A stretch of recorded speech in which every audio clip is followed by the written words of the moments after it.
sur Radio Sous-Pente, la station des Rapins, 100 fois sans loi, sans Courbette à Racaille. Nous sommes le mardi 8 janvier 2019 et nous allons de Rechef de Gare, sans attendre, tout de suite, maintenant, vous parler de Clément Moreau. Un graveur allemand, je précise, parce qu'il a pas, ça c'est le prénom de sa grand-mère, enfin je vais vous en parler dans mon papier, voilà, qui était alsacienne, donc française. Clément Moreau, un blase bien franchouillard pour un graveur bien germain, mais qui a endossé ce nom, celui de sa grand-mère alsacienne, qui le fera connaître comme le graveur de la liberté qu'il est depuis sa rencontre avec ce média, la gravure, et en remplacement de celui de Joseph K. Meffer, qui est son nom allemand. Perso, je préfère ce Moreau qui me rappelle une probloque qui m'avait à la bonne et qui oubliait de me faire payer mes retards de loyer pour le petit atelier que j'occupais, et qu'elle me louait évidemment, alors qu'elle avait une réputation qui la faisait détester de tout le quartier. J'avais vu son père lorsqu'enfant, il ramassait des clopes usagées dans la rue et dont il retirait le tabac pour s'enrouler. Peut-être l'origine de sa mauvaise réputation, hein, Maman Moreau, à sa mauvaise réputation de pro-bloc. Bref, bon, Moreau, ça me dit quelque chose. Bref, Moreau, ça me va. Qui va toute sa vie fuir, là, le Moreau graveur, l'Allemagne en prom, et on peut le comprendre lorsqu'on se rappelle l'aversion des nazillons pour tout ce qui ressemble à une pensée libre. Si de surcroît cette pensée sans entrave flirte avec les idées socialo-communistes, et que de surcroît on est artiste, oulala, le vilain petit canard qu'il dit le gestapiste en chasse, le fusil chargé au plomb de 12 ordinairement destiné aux sangliers. Et voilà l'autre graveur qui se tire, vite fait, bien fait, et rien de plus, en Amérique du Sud, en Argentine, pour préciser, et ailleurs aussi dans le monde, et ceci pour presque toute sa vie d'errance, mais de production artistique intense. Oui, un artiste trop rare, comme on les aime dans cette émission. Voilà, je cherche mon petit bouton. Et pour la petite équipe qui fait fonctionner, qui a fait fonctionner l'émission, évidemment. Hélas pour nous et le contenu de nos propositions radiophoniques, il n'y en a pas ou très peu sur le marché. Sinon, on ferait des trucs. Ben alors, bon, nous en crèverions de plaisir, et ce n'est pas notre plan d'existence, quoique pour la fréquentation de telle beauté, on pourrait se laisser tenter. Plutôt une vie brève et intense qu'une mort à petit feu, mammaire et pépère au coin du radiateur électrique, car pour le feu, c'est mortibus morpionibus. Pas drôle, la disparition des cheminées et des feux de bouée. Si vous n'avez pas pratiqué la chaise au coin du feu, vous ne pouvez pas compatir. Mais pour ce qui concerne notre graveur du jour, vous seriez impardonnable si vous ne le mettiez pas au chaud de votre cœur. Ils sont si rares, les humains qui se battent pour que leurs congénères vivent libres. Si rares que l'humanité en devient toute grise, et d'un gris qui fonce de plus en plus. Alors gaffe à ce qu'ils ne deviennent pas, ou redeviennent pas noirs, tout noir de suie, et que le bruit des bottes ne hante à nouveau nos trottoirs. Vous voyez aujourd'hui l'Est et le Nord et le Sud, avec l'Italie. Les populistes reprennent du service. Et sans des artistes du type indomptable comme l'était Moreau, et celle dont il a suivi les cours et la vie exemplaire, Kate Kollwitz, le ciel n'est pas près de s'éclaircir les Amanches. Faut veiller au grain, aux armes, citoyens. Plus de temps de s'inquiéter de l'avenir des supermarchés. Ouais, parce que c'est ça. Donc en fait, on peut préciser que c'était par la lecture d'un article du Monde diplomatique de septembre 2018 qui s'intitulait Les affiches de l'espoir. C'est un article écrit par François Albéra que nous avons découvert ce Karl Meffer, alias Clément Moreau. Un graveur allemand donc engagé qui s'inscrit aussi dans la droite ligne d'un Franz Mazerel, qu'il a d'ailleurs côtoyé Et c'est aussi grâce aux éditions Plein Champ. Alors les éditions Plein Champ, on en avait déjà parlé quand on a évoqué Germain de Latouche, parce qu'ils avaient sorti un beau bouquin sur Germain de Latouche. D'ailleurs, on avait fait une rediffusion il n'y a pas longtemps. Et donc, ils viennent là de rééditer Nuit sur l'Allemagne, donc ce recueil de 107 gravures, et qui est une des œuvres majeures de Meffert. Les éditions Plein Champ, c'est des très très belles éditions. Donc, c'est un petit bouquin qui doit valoir une quinzaine d'euros.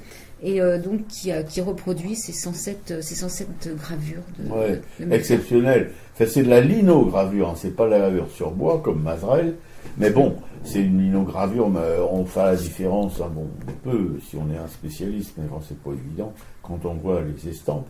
Mais voilà, c'est d'une force et en même temps d'un réalisme, quelque chose. C'est de l'expressionnisme en plus, voilà, si on peut tout dire comme ça.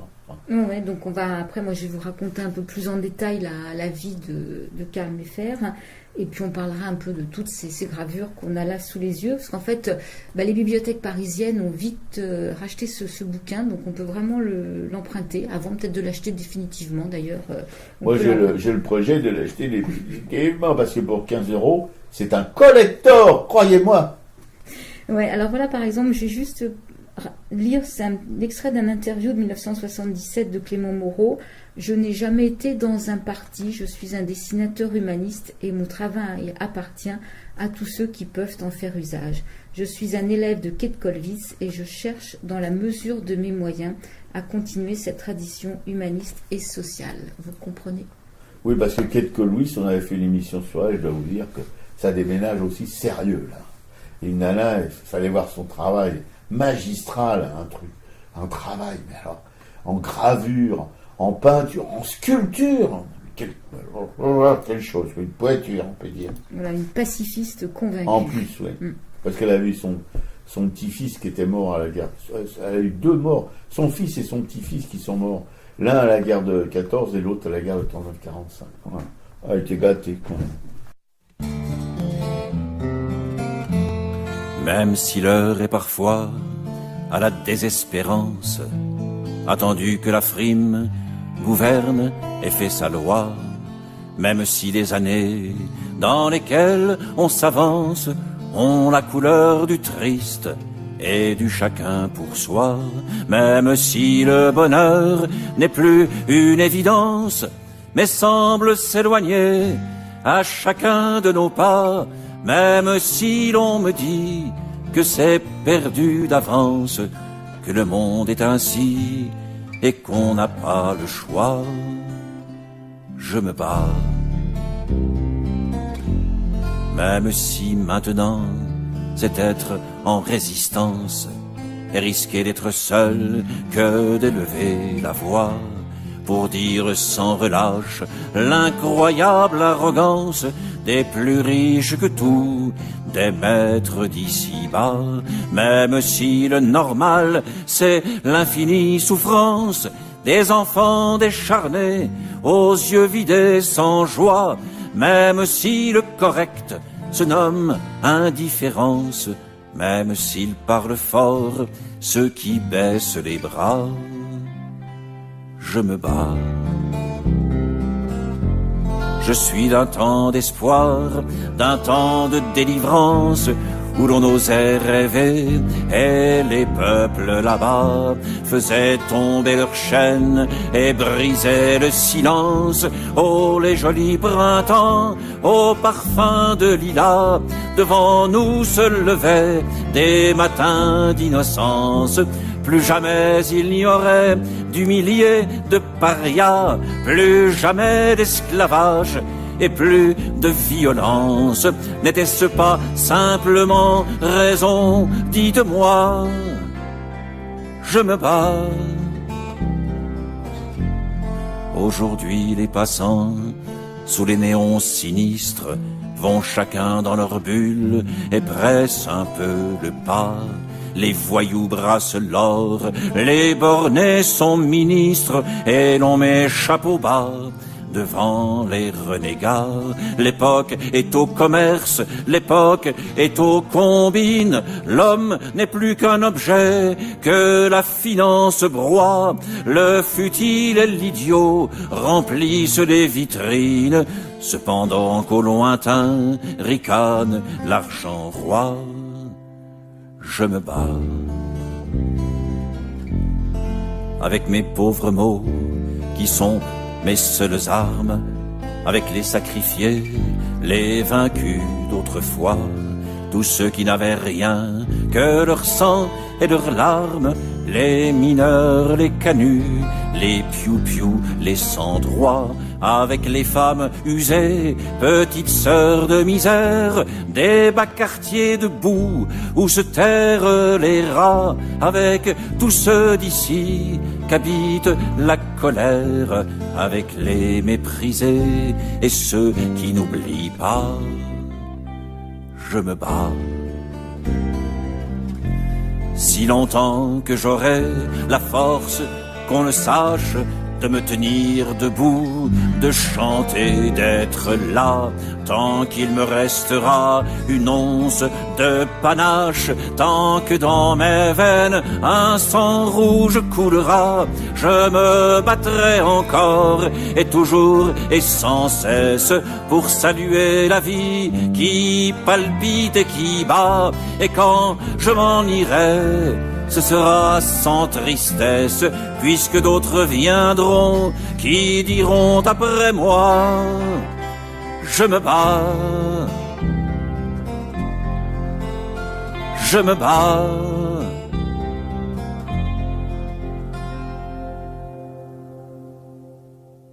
C'était Je me bats, interprété par Michel Buller. Et vous êtes toujours sur Radio Soupente et vous écoutez toujours à Racaille et on vous parle toujours de Clément Moreau, mais aussi d'un de ses camarades de combat qui s'appelait Éric Mucham. Voilà, pourquoi Éric Mucham ? En fait, sur ce livre des éditions Plein Champ, c'est une gravure justement qui représente Éric Mucham qu'on a suicidé dans sa cellule. Alors, je parlerai aussi un petit peu donc de la bio d'Éric Mucham, qui était aussi un artiste très engagé. Et quand on vous dit suicider dans sa cellule, si vous connaissez un peu la geste nazie, c'est une de leurs pratiques assez courantes de suicider les gens et après de dire que c'était des gens eux-mêmes, c'était leur initiative qui s'étaient suicidés. Ouais, d'ailleurs, c'est pour ça que la Clément Moreau l'a représenté d'ailleurs menotté, pendu dans sa cellule. Voilà, c'est ça, tout à fait. C'est comme les ceux qui sont les flics qui sont en légitime défense et qui tirent dans le dos, quoi. C'est à peu près la même chose. Voilà, alors Calme et Fer, en fait, voit le jour en 1903 à Coblence. Alors son père est employé des postes, c'est un catholique, fidèle à l'empereur, et à 11 ans, il est pupille de l'assistance publique et il est placé dans une institution dont il s'échappera à plusieurs reprises. À 16 ans, il s'enfuit de l'établissement d'éducation surveillée et il va rejoindre les Spartakis. Un an plus tard, il est condamné à 6 ans de prison par un tribunal spécial militaire pour des délits politiques. Il en sort après 3 ans et 4 mois. Il étudie la peinture et fait ses premiers dessins politiques.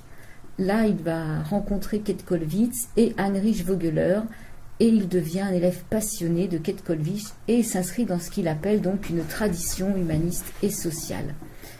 Il dessine pour la presse ouvrière, il illustre un certain nombre de livres. Et il vient une première fois en Suisse en 1930 pour collaborer à une communauté d'agriculteurs et d'artistes de Fontana-Martine au-dessus d'Ascona. Des artistes allemands politiquement persécutés y éditaient une revue qui se considérait donc comme un lieu de contre-culture politique. Il retourne à Berlin, mais là il est obligé de fuir l'Allemagne en 1933 et il rejoint la Suisse in extremis pour s'y exiler. Il était poursuivi par les Allemands, il va juste... in extremis réussir à partir. Ayant perdu travaux et papiers, il y entre dans l'illégalité et il prend donc le nom de jeune fille de sa mère, Moreau. Il devient donc Clément Moreau. De sa grand-mère. Il devient donc Clément Moreau, ce qui lui permettra en fait de garder sa signature CM. Il collabore à un organe syndicaliste suisse et il est obligé après de fuir la Suisse sous la menace d'une arrestation. Donc là, il se réfugie en Argentine avec sa femme. Il tente aussitôt de s'y acclimater, il en apprend la langue, il enseigne les arts à l'école Pestalozzi de Buenos Aires et il milite dans la presse contre la propagande nazie et pour les réfugiés politiques. Et d'ailleurs, il paraît que les nazis ont eu une trouille bleue. Hein. Ils ont fait des pressions sur le gouvernement argentin pour le faire cesser de publier ces articles. Oui, tout à fait. Et alors l'école Pestalozzi, on a un auditeur un jour qui nous avait parlé de ce pédagogue. En fait, c'est vraiment de la pédagogie active et une pédagogie moderne. C'est pas du Freinet, mais ça rentre en fait dans ces nouvelles pédagogies où, un italien où les enfants sont au centre en fait du processus éducatif, quoi.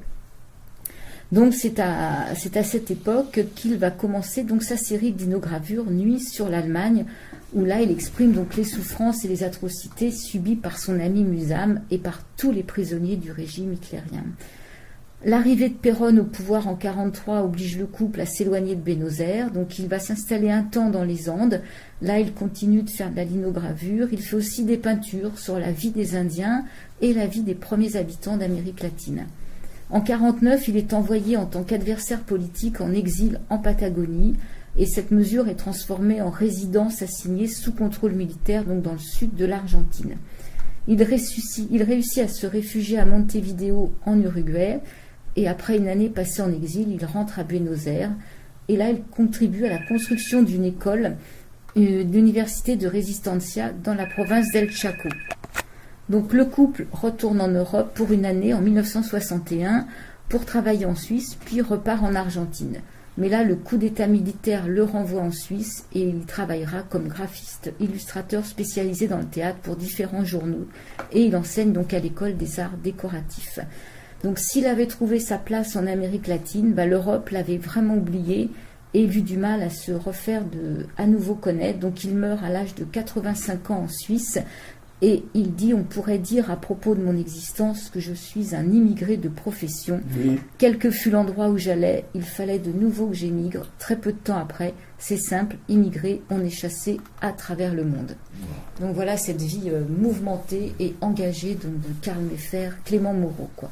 Et comment un être humain, qui plus est, j'adore cette expression, qui plus est, un artiste a pu produire comme il a produit, mais c'est quelque chose d'assez magistral, en étant avec toujours partout dans le monde les flics au cul, quoi. C'est quand même quelque chose. Comme quoi, hein, la passion, la vocation, c'est indestructible, quoi. Quand on a une soif en plus de justice, comme il l'avait, chevillé, chevillé, quoi. Voilà. Eh ben, il a pu survivre, il a pu produire, il a pu avoir une vie magnifique de créateur, voilà, en se baladant à peu près partout avec, je le répète encore une fois, parce qu'il faut le répéter le plus souvent possible, voilà, les flics au cul. Ouais. Alors lui, par contre, quant à Eric Mühsam, je vais en dire quelques mots parce que c'est important. En fait, c'est un proche de Karl Mayfair. À la fin des années 20, en fait, ils habitaient tout près l'un de l'autre dans la cité du fer à cheval, dans le quartier Britz à Berlin. Et ils travaillèrent ensemble un certain temps pour le Secours Rouge. Ils étaient très proches par leur vision de l'art. Donc ils pensaient que l'art devait avoir un impact et provoquer des changements. Donc ils voulaient attirer l'attention sur les maux de la société et les combattre. Et voilà ce que disait Clément Moreau, nos conceptions de l'art, ou plutôt ce que nous voulions faire avec des moyens artistiques avait des points communs. Le contenu de notre travail, c'était l'homme, tout ce qui est humain. Je n'ai jamais été intéressé par l'abstrait et le symbolique. Alors si on veut avoir quelques précisions sur Eric Mühsam, connaître un petit peu plus sur sa vie, il y a un livre qui s'appelle Nazisme et antinazisme dans la littérature et l'art allemand. Et là, il y a une bio très détaillée justement sur ses engagements littéraires. Lui n'a pas fait d'art graphique, mais il a écrit, il a contribué à beaucoup de revues. Et Mühsam, en fait, lui est arrêté donc à Berlin le 28 février 1933. Dans la nuit de l'incendie du Reichstag, puis il a été transféré successivement au camp de concentration de Sonnenburg, à la prison de Plötzensee, puis au camp de Brandebourg, et Eric Mühsam donc mourut assassiné par ses gardiens le 10 juillet 1934 au camp d'Orianenburg, après avoir enduré d'innombrables tortures morales et physiques. Donc son meurtre fut maquillé en suicide, donc on retrouvera son corps pendu dans les latrines. Alors on peut préciser qu'il avait des origines juives, qu'il avait des convictions anarchistes et que ça suffit à expliquer pourquoi il y a eu autant d'acharnement contre sa personne. Donc lui, il avait 56 ans, il avait une petite santé et tout le monde se souvient un peu de sa silhouette, apparemment les cheveux en désordre, une barbe rousse, lorgnon et cravate de travers, et que ce personnage pittoresque est un orateur passionné et incisif, qui était bien connu des milieux de gauche, avait un long passé de révolutionnaire, avec un esprit de rébellion qui l'animait depuis sa jeunesse, voilà, qui lui avait valu d'être déjà traité en justice, incarcéré et maltraité à l'époque wilhelmienne et sous Weimar. Voilà. Non mais, vous imaginez ces deux bombes vivantes. Forcément que les nazis, ils pouvaient pas supporter, ça devait leur donner des boutons, des bubons, qui devaient les gratter d'une manière démentielle, et il fallait qu'ils s'en débarrassent absolument. Alors, coup de peau pour Moreau, il a pu s'échapper, mais par contre, son camarade, lui, n'a pas pu. Et il a subi tous les affres que pouvaient subir ceux qui étaient dans les mains de la Gestapo et de ses exécuteurs. Voilà. Ouais, donc je mettrai le lien sur cet article de ce livre, parce qu'après, il détaille vraiment la participation à tous ces journaux, tous ces engagements. Bien sûr, ouais. Mais je vais quand même lire juste un poème qu'il avait écrit qui reste important. Voilà, celui pour qui le soleil ne brille plus, il n'a plus besoin d'amour. Combien de chagrins pleurent pour lui, il n'a pas besoin de le savoir. Homme, laissez les morts tranquilles. À vous appartient la vie. Chacun a bien assez à faire, à lever le bras et le regard. Laissez les morts, ils sont libres dans le sable humide. Vous, sortez de l'esclavage, de la misère et de la honte. Un combat vaudrait-il des lauriers?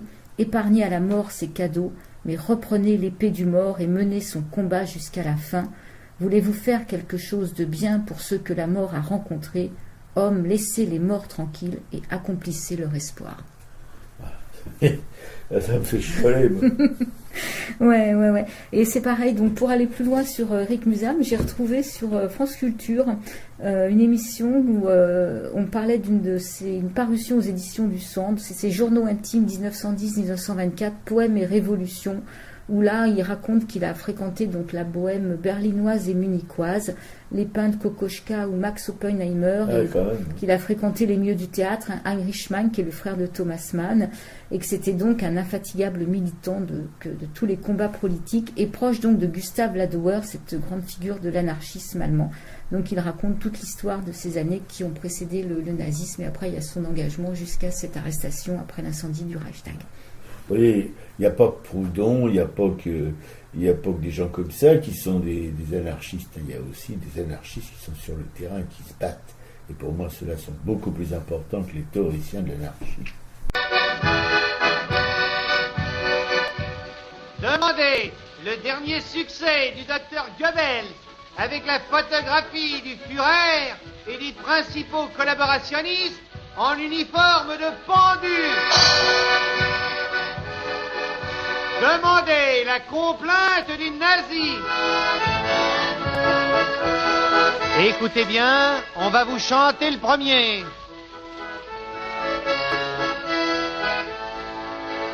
Une année finie, l'autre commence.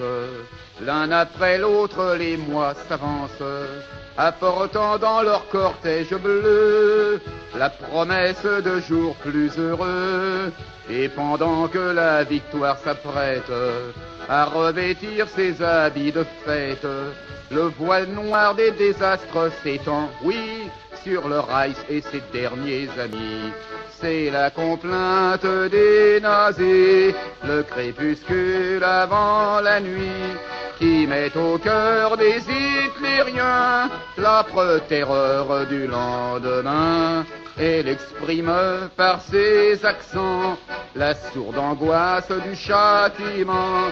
Dans la tempête et dans les cris, c'est la complainte des nazis.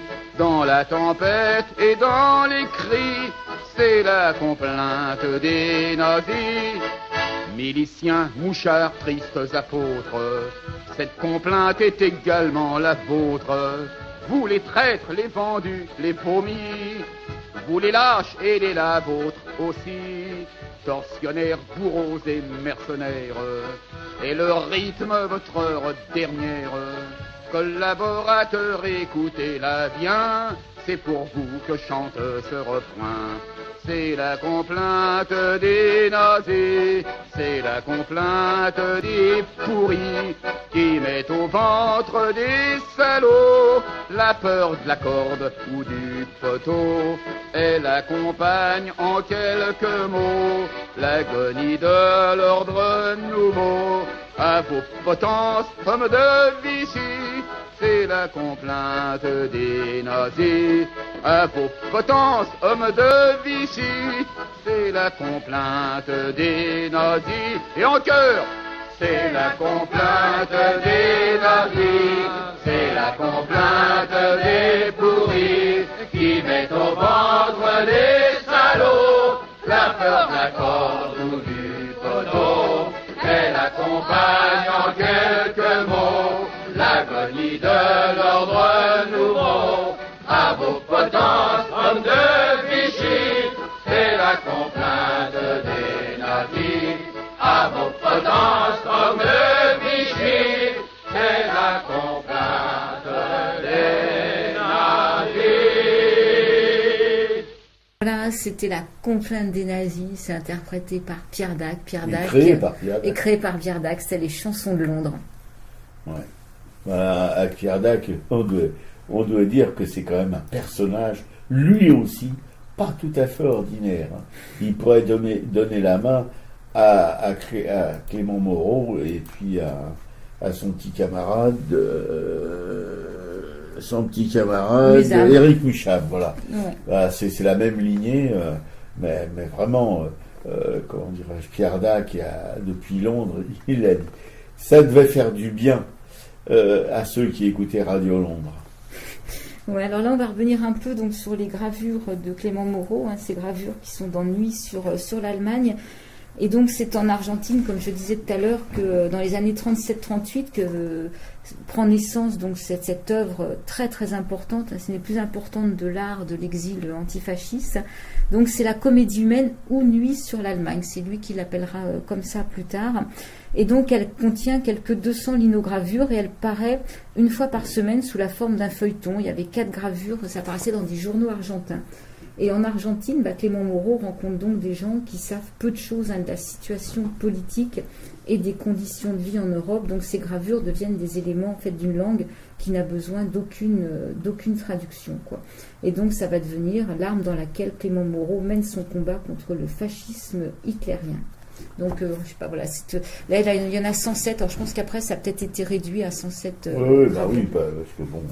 Oui, alors, si vous voulez, bon, on peut pas tartiner non plus, comme vous les voyez pas, mais si vous pouvez vous procurer cet ouvrage magnifique, pour 15 € quand même, vous faites vos économies, c'est parce que je sais bien que pour 15 €, il y a des gens qui, voilà, le 15 du mois n'ont plus 15 € à mettre pour faire bouillir la marmite. Mais on voit, si vous voulez, en quelques dizaines, bon, 100 et quelques pages, on s'imprègne de toute cette détresse humaine paroxystique, parce que bon, quand on voit, par exemple, le suicidé, les mains dans le dos, là, qui rappelle son camarade, voilà, suicidé de son plein gré.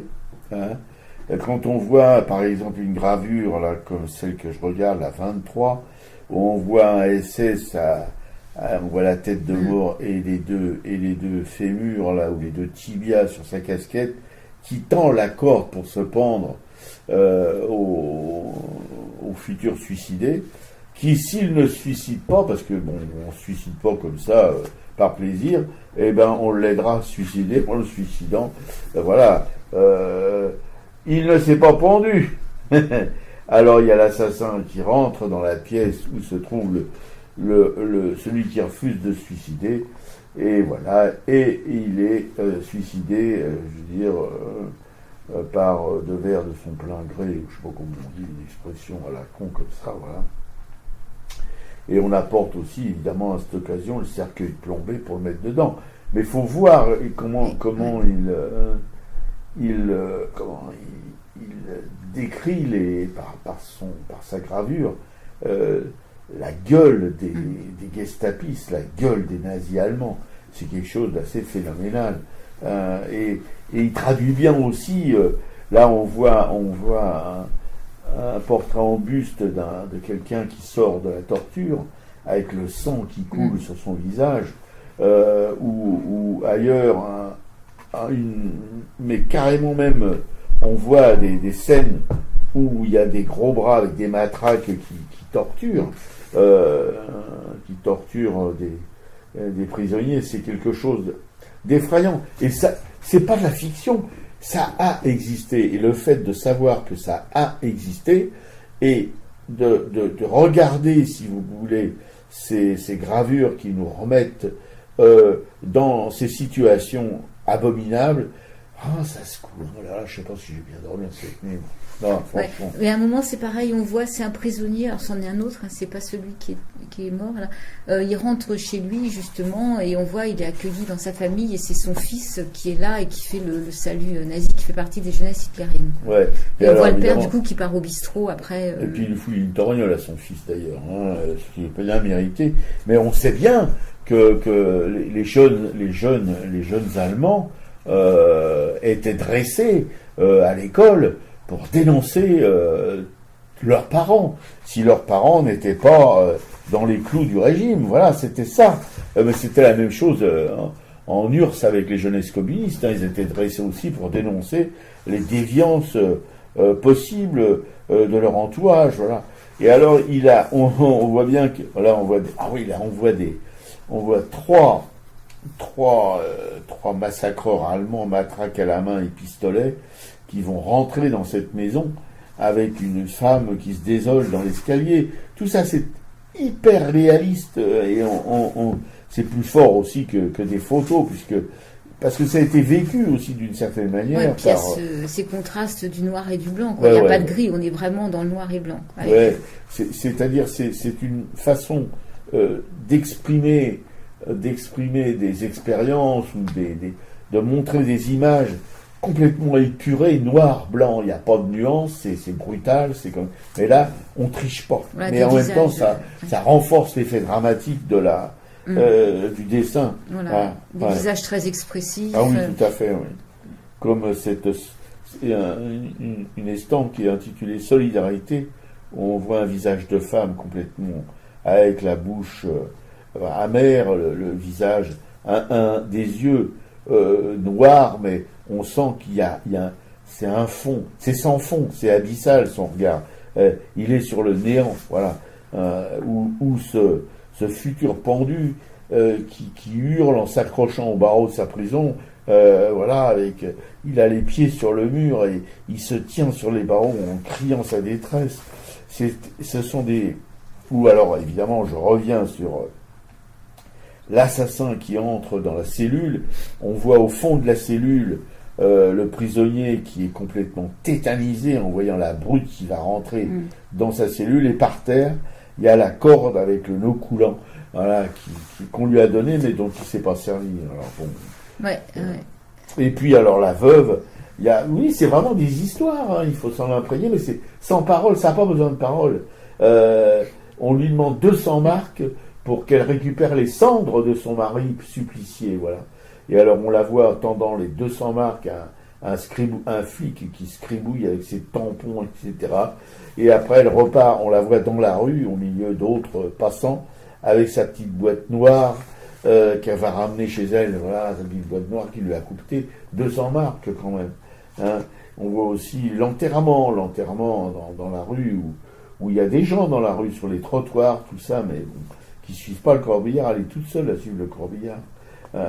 Voilà, tout ça sont des moments de vie d'une époque qui est en train de nous faire des signes en ce moment, là, voilà, avec tout ce retour des populismes qui vont faire les marches, le lit de la peste brune qui va se ramener sa gueule de raie pour encore tuer. Voilà, on dirait que les humains n'ont que ça dans la tête, tuer.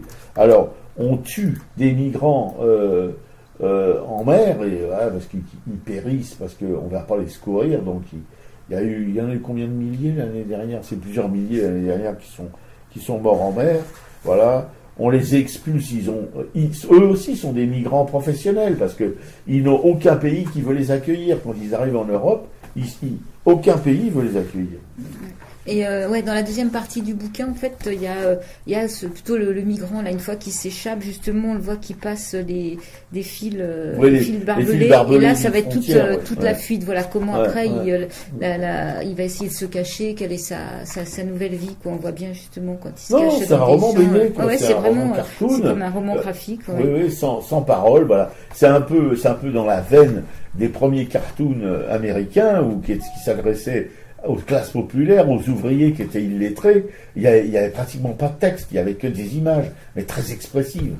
Voilà, c'est ça un peu, hein, mais en noir et blanc et en linogravure. Il faut dire que la linogravure, c'est un moyen. Si vous voulez faire un petit livre, si vous voulez exprimer des idées, c'est pas vous achetez des bouts de lino qui coûtent rien du tout, une petite gouge, et puis vous gravez, vous pouvez les imprimer sans machine, avec un papier fin, que vous posez sur votre gravure, et puis dessus vous frottez avec le dos d'une cuillère ou tout autre outil qui puisse vous aider à transférer, si vous voulez, votre gravure préalablement enduite d'encre noire sur votre papier. Voilà, c'est vraiment le moyen le plus simple, le plus rudimentaire, le plus économique qui existe pour imprimer ses idées. C'est vraiment un outil de propagande populaire magnifique qu'on n'utilise pas, ou qu'on utilise très peu. On peut même faire des affiches, parce qu'on parle de la sérigraphie, mais la sérigraphie, ça nécessite quand même un matériel un petit peu plus important et coûteux. Là, non. Et vous n'êtes pas limité au noir et blanc en plus. Mais disons que le noir et blanc, c'est la base, mais si vous voulez y ajouter de la couleur, vous pouvez y ajouter de la couleur, soit en linogravure, soit après avec de l'aquarelle ou de la gouache, vous coloriez vos images en noir et blanc. Ouais. Alors là, il précise justement que malheureusement, ce Karl Mayfair est quand même inconnu en France, quoi. Il avait comme Mazrel. Voilà. Mais eux, ils le comparent. Enfin, les éditions Plein Champ, elles le comparent dans le 4e de couverture à des Kupka, des Mazrel, des Vallotton, des Weber, des Lebedev, des Josso, tous ces défenseurs de la liberté. Et en fait, il n'y a qu'un éditeur qui s'appelle Syros qui avait donné en 76 une édition du livre de caricatures. Il a fait des caricatures inspirées par Mein Kampf. Et depuis, en fait, c'était silence, quoi. Voilà. Non, mais bien sûr, la France, parce que mais on est vraiment un pays de réac, hein, parce que je parle pas des gens forcément, quoique pour élire Macron, il faut quand même être un peu fondu, mais bon, mais des choses comme ça, non, c'est pas pour nous, ça, nous, on est plus éthérés, on est plus gentils que ça, on va pas imprimer ce comte Bosch avec ses gravures violentes, là, etc., qui peuvent mettre vraiment mal à l'aise le petit rentier basique français, ça, il n'y a aucun doute là-dessus, hein. Et les gens qui tiennent les manettes de l'édition en France, à part les éditions Plein Champ, qui sont des éditions ouvrières, je pense. Ceux, en tout cas, qui éditent la littérature prolétarienne, voilà, c'est comme ça qu'on les avait découverts avec Lucien Bourgeois. À part ça, vous savez, toute l'édition française est aux mains des descendants de la bourgeoisie française. On appelle, de rentiers, etc., etc. Le meilleur exemple, on pourrait le dire, c'est notre ministre de la Culture, ex-ministre de la Culture. On dit nôtre, c'est pas la nôtre. Mais l'ex-ministre Nielsen, c'est pour elle qui va soutenir les révolutionnaires comme Mazrel. Oh non, on va pas se salir les pattes. Hein. Voilà, donc à découvrir. Et puis, je mettrai pas mal de liens donc sur le blog pour aller un petit peu plus loin. Oui, ma camarade Pichico, d'habitude, elle a fait un gros travail de recherche pour pouvoir monter cette émission. Et voilà, et vraiment, sans elle, je me demande qu'est-ce que ça deviendrait, cette émission purite.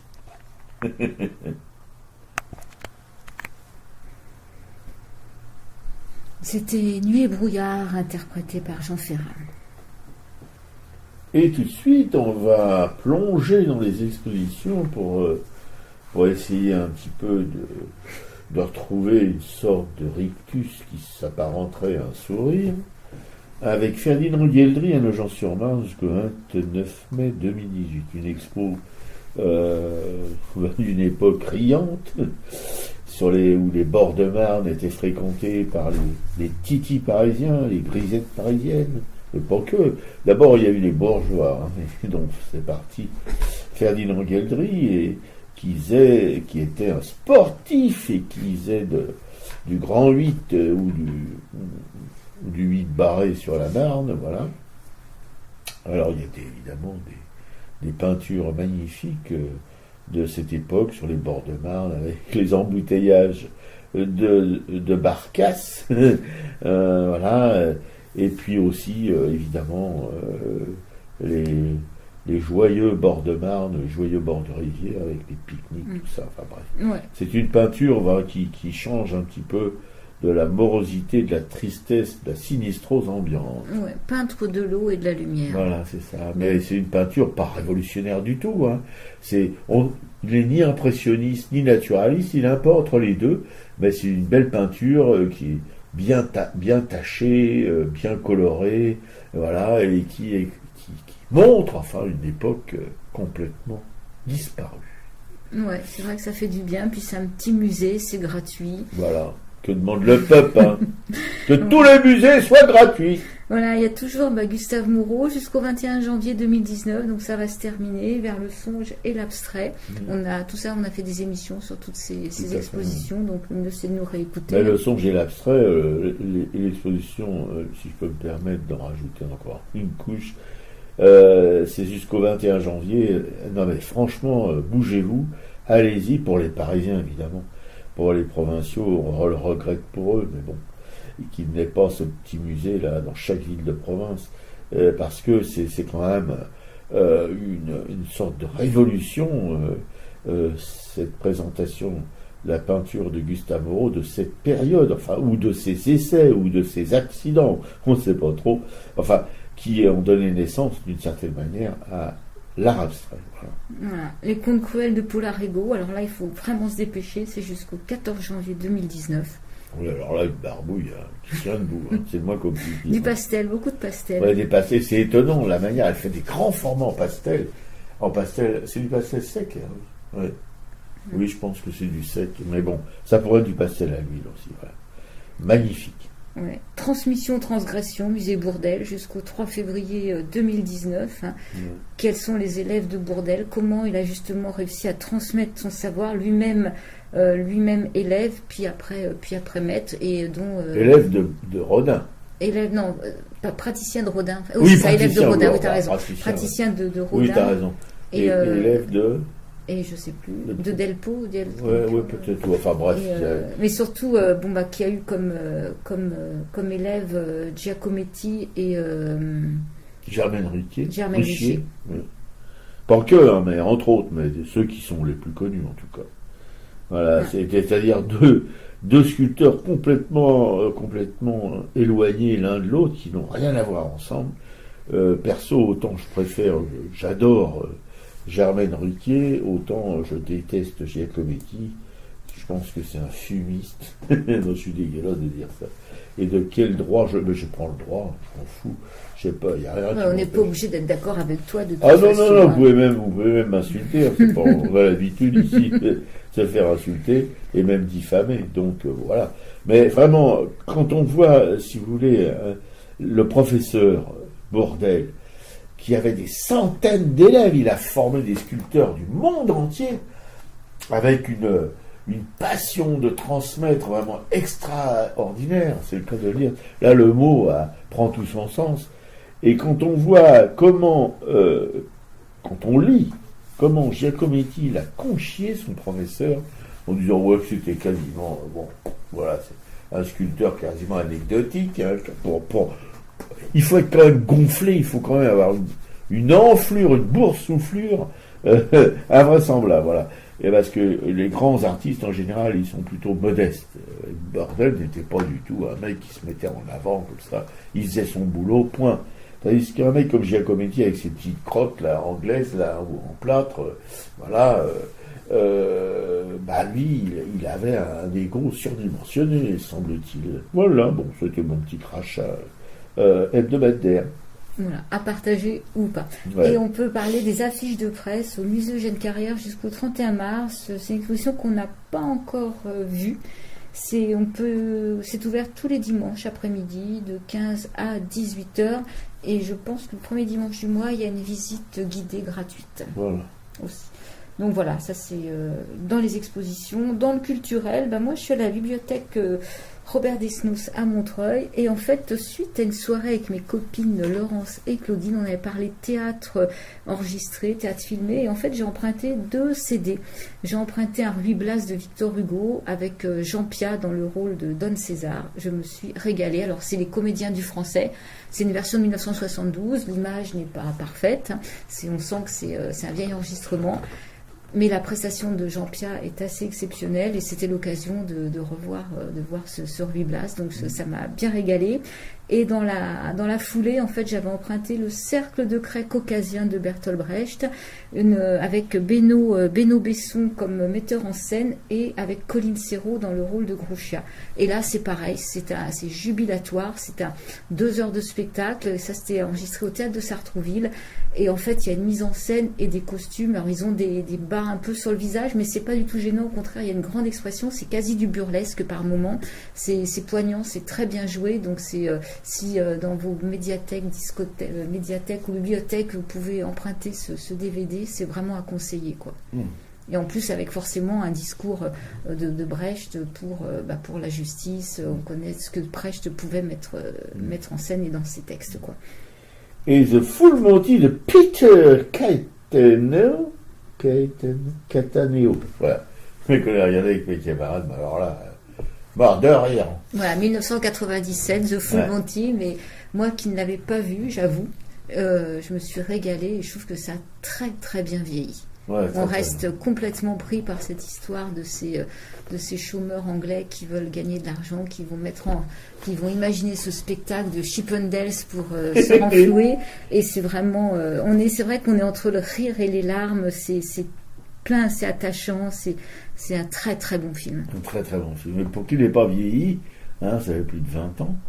Eh bien, c'est parce que c'est bien foutu. Voilà, tout simplement. Les œuvres pérennes sont des œuvres qui ont été faites par des gens qui en avaient dans la tête, et dans le cœur aussi souvent, parce que là, The Full Monty, c'est vraiment un film social. Anglais, qui traite du chômage, qui traite de la détresse des chômeurs, qui va jusqu'à, pour un d'eux, l'empêcher de faire l'amour avec sa femme, voilà, il n'arrive plus à faire monter Pépère, voilà, bon. Ça a l'air de rien comme ça, mais de la manière dont c'est interprété, ça bouleverse un peu quand même, parce que voilà, il a choisi ses acteurs, et il a choisi aussi, c'est bien dirigé, parce que ils arrivent à vous faire percevoir des choses qui sont pas si faciles que ça à percevoir, voilà. Ouais, en fait, c'est Arte qui l'avait diffusé le soir du 31 décembre. Voilà, alors en période de grand chômage comme il existe en ce moment, il n'y aura pas de baby-boom, ou là, de ce côté-là, les eugénistes peuvent être contents. Voilà, et sinon, alors c'est pareil, on ne s'est pas déplacé pour l'instant, c'est 3 épées pour la commune, c'est un spectacle qui avait déjà démarré au théâtre de l'Épée de Bois à la Cartoucherie au mois de décembre, et qui est repris du 7 au 23 février. Donc il y a 3 pièces, il y a L'année terrible, ce sont la commune avec des poèmes de Victor Hugo, il y a Louise Michel, l'accusée, et il y a les écrits contre la commune. Donc c'est possible de voir un seul spectacle ou de prendre un forfait pour les 3 spectacles. Je crois que c'est 30 € les 3 spectacles. Nous, tout ce qu'on a vu au théâtre de la commune nous a toujours beaucoup plu. Moi, j'aime beaucoup ce lieu de la cartoucherie. Donc voilà, on va probablement peut-être aller essayer d'en voir un. Je sais que notre copine Corinne va aller voir le spectacle sur Louise Michel. Ouais, voilà. Bon, on a fait le tour de notre reprise. Non, il y a Lire Nuit sur l'Allemagne, justement, de Clément Moreau, le bouquin qui nous permet de faire cette émission, enfin quand même. Aux éditions Plein Champ. Voilà, ok, on ne l'aurait pas assez dit. On n'a aucune action aux éditions Plein Champ, on peut le préciser. On s'est même fait gueuler par eux, parce que ils n'étaient pas contents de la manière dont on avait parlé de Mazerel. De la touche, ils étaient contents, mais ils étaient un peu perfectionnistes. Et nous, on a fait ça avec notre cœur, et on l'a fait du mieux qu'on a pu. Ouais, puis comme ils n'ont même pas pu se déplacer, parce qu'on les avait invités à venir parler dans l'émission, voilà, ils ont payé le prix. Voilà, mais on n'est pas rancunier, c'est quand même des super éditions. Quand on regarde un petit peu tout ce qu'ils éditent, effectivement, s'il y en avait un peu bon plus boulot, comme ça serait mieux. Parce que non seulement ils éditent des artistes ou des textes qui sont complètement inconnus de tout le monde et qui le resteront, parce que ceux qui lisent plein champ, qui je crois a mis la clé sous la porte ou... Non, Pas encore, en fait, non. non. Qui c'est qui nous a raconté C'est cette Laurence, connerie? elle nous avait dit que mais non, finalement. Non, ils existent toujours. Donc voilà, des gens comme ça, c'est irremplaçable. Hein, et puis parce que je vous dis, la typographie est magnifique, le papier est magnifique, les couvrantes, tout est magnifique. Voilà, on dirait pas plus. Voilà. Bon, vous écoutez donc en ce moment Radio Soupone, qui est la station des rapins sans foi, sans loi et sans courbette, qui émet depuis un garni, improbable, et diffuse sur Internet aracaille.fr. Et on remercie dans la foulée les auditeurs chéri Claude et André, Karine, Marie-Christine Béguet, Christiane, Claude et William, Jean-Pierre Souvraz, Claudine, Annick et notre stalinien préféré Jean-Claude, Jean Peduzzi du Val d'Oise qui nous envoie des... Oh, il a envoyé un truc là qui m'a fait marrer, mais alors... Ah je m'en souviens. Tu l'as pas vu? Mais je te l'ai envoyé, non? Enfin bon. Corinne et Joël Ducaire, Sabine, Anne-Emmanuel et Fredo, des artistes qu'on aime beaucoup, comme Corinne qui est une tapissière je sais plus quoi dire sur elle. Voilà. Juliette Planck, une graveuse, Clément, aussi graveur, Agnès, graveuse, Frédéric Geneviève, des illustratrices et des auteurs illustratrices des carnétistes régulants, Pierre-André Danguin, Thierry Morciot, un graveur belge, Colette, une femme d'artiste, Jacqueline Imbert aussi, Liliane et Laurence, des écrivains femmes qui écrivent sous le pseudo de Claude Isner, des polars, Michel Pelloual, un peintre, Marie-Christine Perrondet et Christophe, des syndicalistes, mais alors ils sont là, les gilets jaunes, tout ça, ils sont là, eux.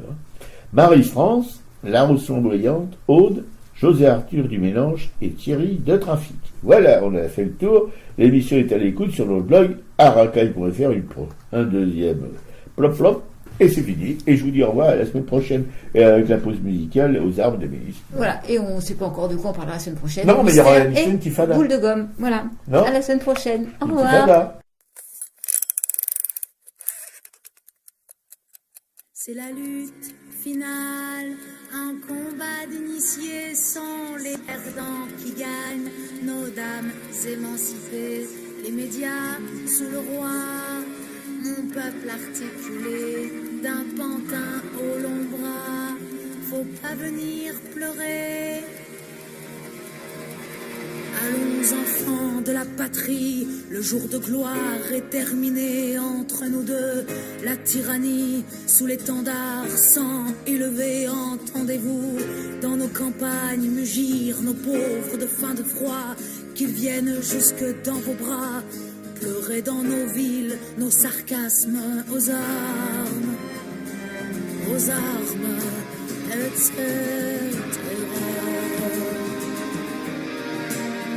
Que veut cette horde militaire de traîtres et de rois conjurés quand ils nous traînent, quand ils nous traitent de cons, de braves, de pauvres français quoi?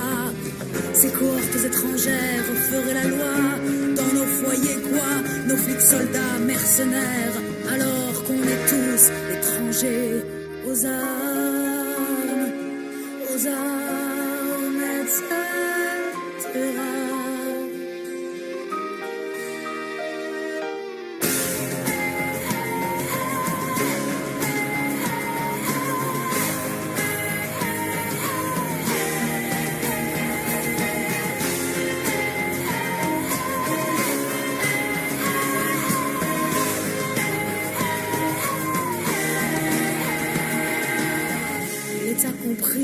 Et la loi triche, l'impôt se rit des malheureux, nul devoir ne s'impose aux riches, le droit du pauvre est un mot creux, des preuves qui se ramassent à l'appel, l'égalité n'existe pas de droit sans devoir, dit-elle, égaux à la naissance parfois, liberté, liberté chérie,